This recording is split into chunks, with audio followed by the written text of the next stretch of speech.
Walk south on Fifth Avenue any evening in late November, and you are walking through a canyon of light. The windows of Bergdorf Goodman glow with their holiday installations. Prada's facade catches the reflection of passing taxis. Nike's flagship, 4 stories of glass and brushed steel, pulses with interior video screens visible from the sidewalk. You have seen these storefronts 100 times. In photographs, in movies, in your own memory, if you have ever visited New York. They are among the most looked at pieces of real estate on the planet. And most of them, the ground floor spaces behind that glass, the leases that generate the rent, the legal right to decide who occupies the most expensive commercial addresses in America, are controlled by a single person. Not a corporation, not a sovereign wealth fund, not a publicly traded real estate trust with a board of directors and quarterly earnings calls. One man. His name is Jeff Sutton. And unless you work in New York commercial real estate, you have almost certainly never heard it.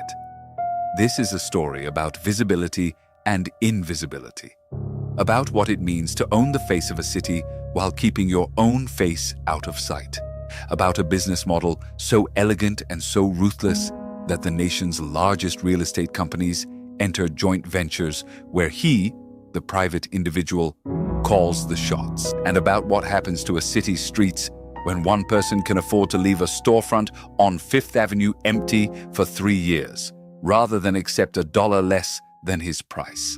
He grew up in Flatbush, Brooklyn, Orthodox Jewish family. The neighborhood in the early 1980s was not what it is now. It was working class, commercial, dense with 3-story brick buildings and hand-painted signage and metal roll-down gates. The story most often repeated in the trade press is that Sutton started as a teenager selling jeans. Whether from a folding table on the sidewalk or a narrow storefront, the details shift depending on who is telling it. No one has produced the receipt. What is consistent across every account is the starting point. Not a family fortune, not an Ivy League degree, not a position at a white shoe firm. Denim on a Brooklyn street. By his early 20s, reportedly around 22, he bought his first building. The money was borrowed. From whom, on what terms, through what network, the public record does not say. But Brooklyn's Orthodox community has long maintained internal lending structures, GMOCs, and personal networks that operate on trust and reputation rather than credit scores. The suggestion that Sutton pulled himself up from nothing, entirely alone, is the kind of origin story that flattens a more interesting truth. He came from a community that knew real estate, that financed its own, and that had been building commercial empires in Brooklyn for decades before he arrived. That does not diminish what he did with the start. It contextualizes it. His early moves were in Brooklyn storefronts, and they followed a logic that would become his signature. He bought properties with below-market leases, tenants paying rents that had been set years or decades earlier, rents that no longer reflected what the space was worth. Then he waited. When the lease expired, or when he could negotiate a buyout, he re-tenanted the space at dramatically higher rents, typically to national retail chains entering New York for the first time. Buy cheap, re-tenant expensive. Use the new lease to borrow. Buy again. It is not complicated on paper. It is brutally difficult in practice. It requires knowing, at the level of individual addresses, what every storefront on a given block is leasing for, what every tenant's lease expiration date is, and what every national brand is willing to pay to plant a flag in New York. An associate once described Sutton, in a paraphrase reported by The Real Deal, as someone who knows the rent of every store on Fifth Avenue. Not approximately, not by corridor, every store. By the late 1980s, he was looking at Manhattan. And here is where the model became something more than sharp Brooklyn deal-making. Manhattan, is a 23-square-mile island. It cannot expand. The ground floor retail frontage along its prime corridors, Fifth Avenue between 42nd and 59th Streets, Broadway through Times Square, the blocks of Soho, is finite in a way that almost no other commercial asset class is. You can build another 40 floors of office space on top of a building. You can convert residential to commercial. But there is only one ground floor, one layer of storefront facing the sidewalk.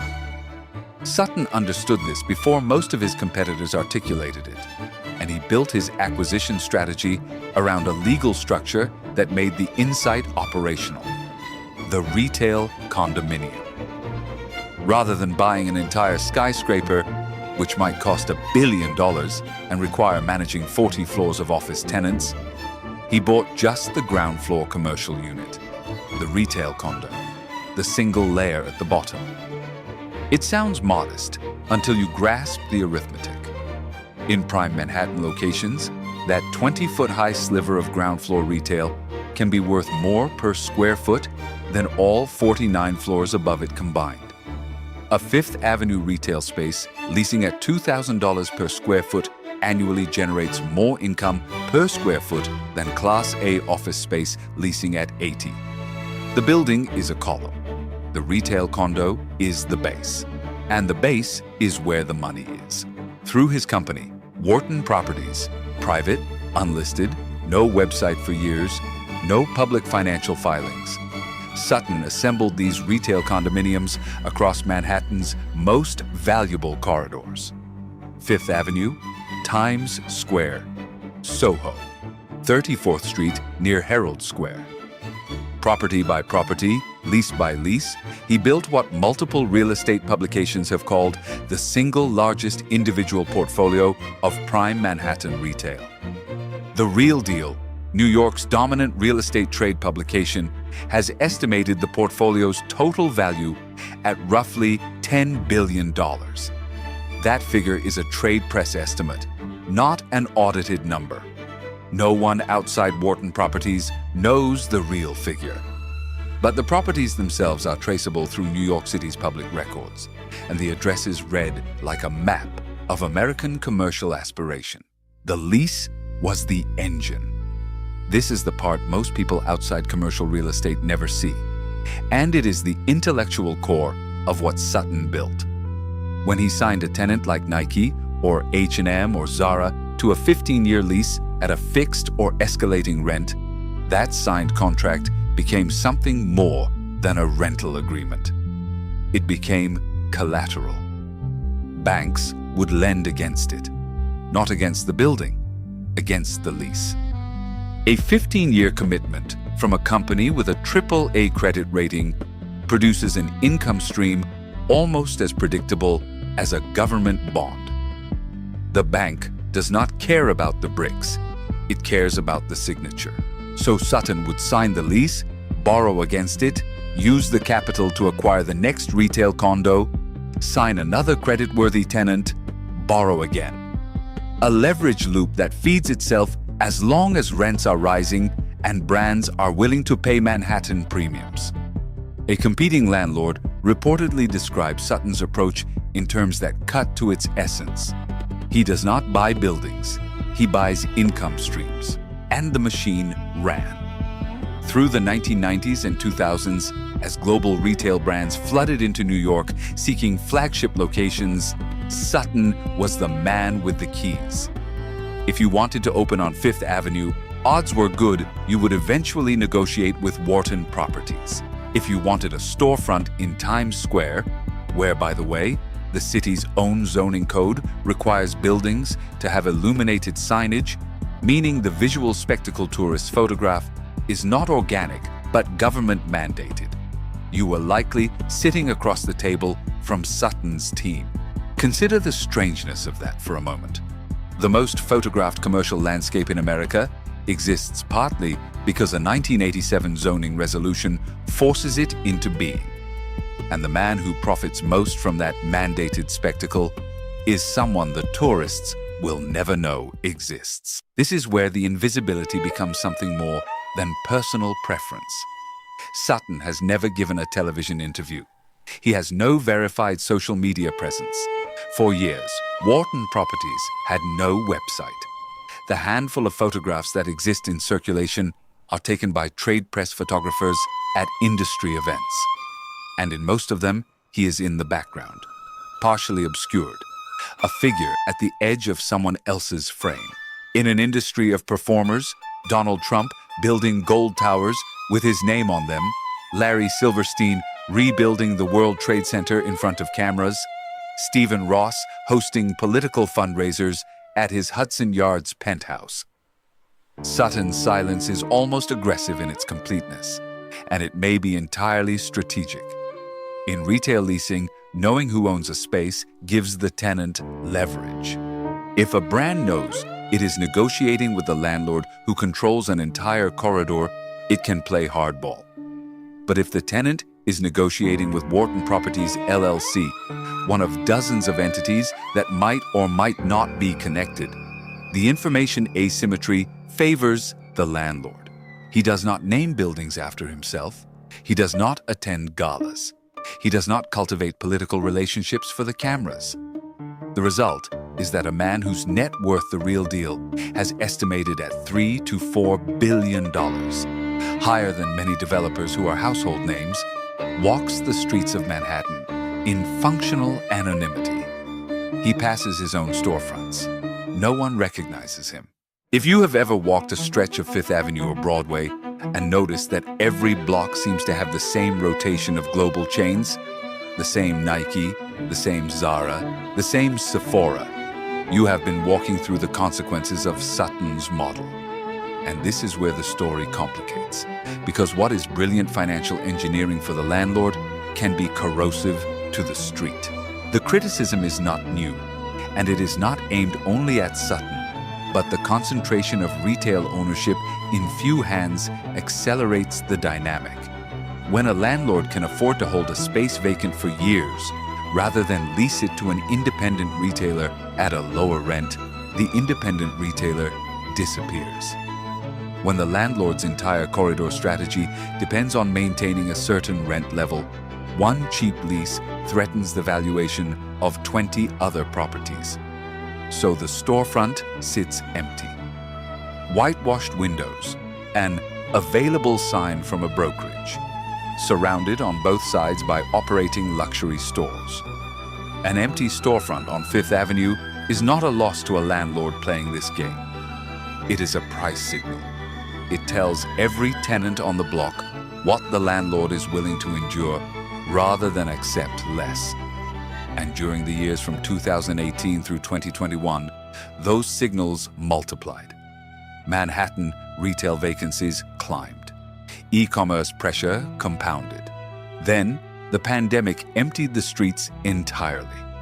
Some of Sutton's prime addresses sat dark for 2 and 3 years. Whether this represented financial distress or strategic patience depends on who you ask. The trade press debated it. The answer likely varies by property. But the model, leverage against leases, borrow to acquire, hold for maximum rent, is a model built for rising markets. In a falling market, the leverage cuts the other way. By 2022 and 2023, some recovery arrived. Experiential retail concepts, luxury brands expanding their footprint, new format stores designed for social media as much as shopping. These began filling vacancies along Sutton's corridors. The long-term leases he had signed years earlier continued generating income even as surrounding properties sat empty. The machine had bent. It had not broken. But the years of vacant storefronts had exposed a tension at the center of the model. The same strategy that makes a landlord fabulously wealthy can make a city block feel dead. The institutional validation of Sutton's approach is documented in places you can actually verify. SL Green Realty Corporation, the largest office landlord in Manhattan and a publicly traded company with billions in assets, has entered multiple joint ventures with Sutton's private entities. These are disclosed in SL Green's SEC filings.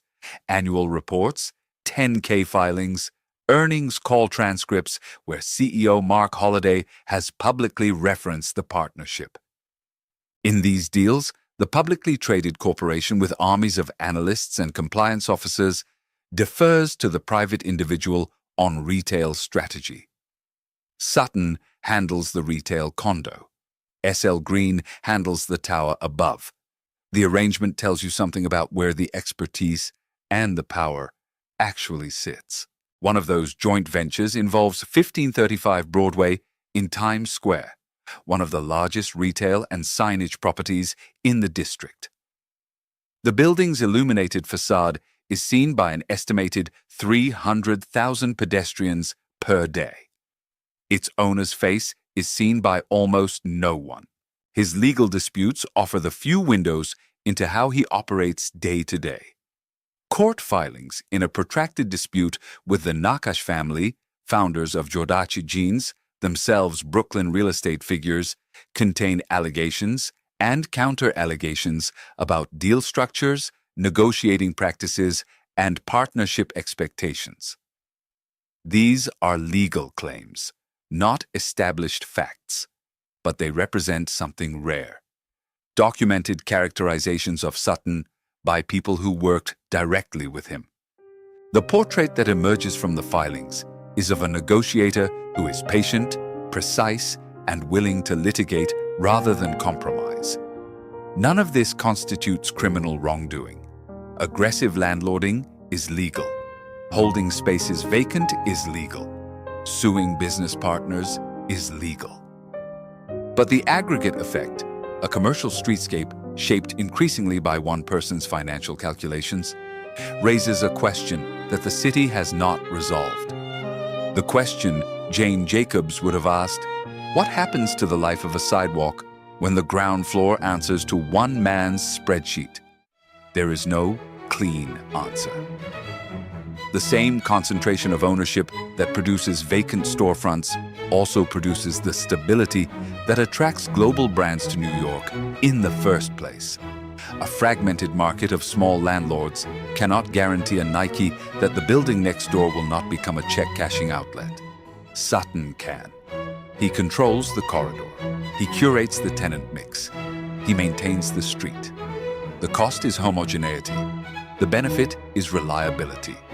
Whether you value one over the other depends on what you think a city street is for. Sutton is now believed to be in his mid-60s. Even his exact birth year is not reliably documented in public sources. Whether he is still actively acquiring, whether he has begun planning succession, whether the retail condo model will outlast the specific market conditions that made it possible. None of this is known outside Wharton Properties. The man who controls more of Manhattan's commercial face than any other individual alive has never explained his strategy, his motivations, or his plans in any public forum. The next time you walk Fifth Avenue, or see it in a photograph, or watch a movie that pans across Times Square, look at the ground floor.